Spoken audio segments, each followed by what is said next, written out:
Hello everyone, আসসালামু আলাইকুম। আজকে আবারও আমার বাসায় মেহমান আসবে, তার জন্য রান্না করব মুরগির রেজালা, তারপর হচ্ছে যে রূপচাঁদা মাছ ফ্রাই, চিংড়ি মাছ ভুনা, এখানে হচ্ছে খাসির মাংস। আমি অল্প পরিমাণে মশলা দিয়ে মেখে নিয়েছি। আমি অল্প অল্প করে কাটবো আর রান্না করব, কারণ একসাথে কাটতে গেলে অনেক লেট হয়ে যাবে। অলরেডি আমার লেট হয়ে গেছে। ফার্স্টে আমি খাসির মাংসটা বসাবো, তারপরে অন্য পাশে চিংড়ি মাছটা বসাবো।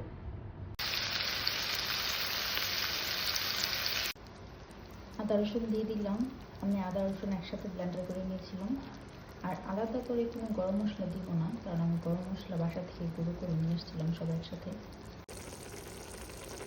আমার সব মশলা দেওয়া হয়ে গেছে, খুব ভালোভাবে কষিয়ে নেব।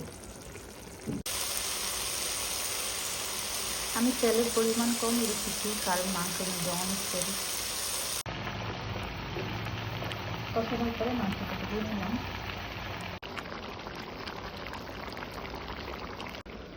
চিকেন রেজালার জন্য আমি এখানে পেঁয়াজ ব্লেন্ডার করে নিয়েছি, দুটোর মতো পেঁয়াজ নিয়েছি, একটা টমেটো ব্লেন্ডার করে নিয়েছি, তারপরে কিছু বাদাম ভিজিয়ে রেখে ব্লেন্ডার করে নিয়েছিলাম।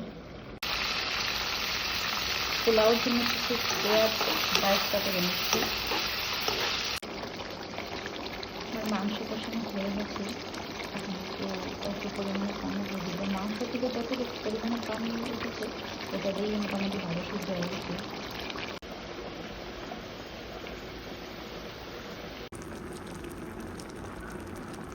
চিংড়ি মাছ রান্না প্রায় শেষের দিকে। আর এখানে আমি মাংসটা ছোটো পাতিলায় উজরা নিয়েছি।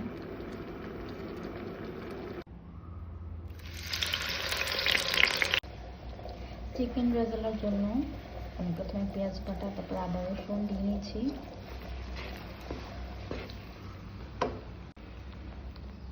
পরিমাণ মতো লবণ, তারপরে ব্লেন্ড করে রাখা টমেটো, বাদাম, তারপরে একটু টক দই দিয়ে নিয়েছি, ভালোভাবে বেজে নেব এখন।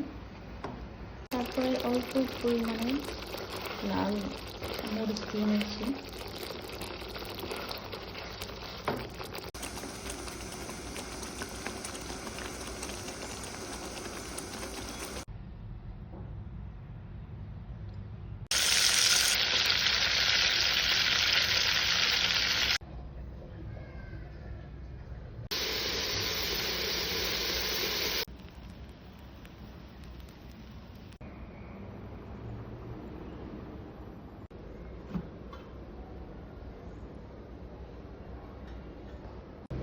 সব কিছু গোছানো হয়ে গেছে, আমার রান্না কমপ্লিট। আর এখানে কিছু কোক আর পানি আনা হয়েছিল।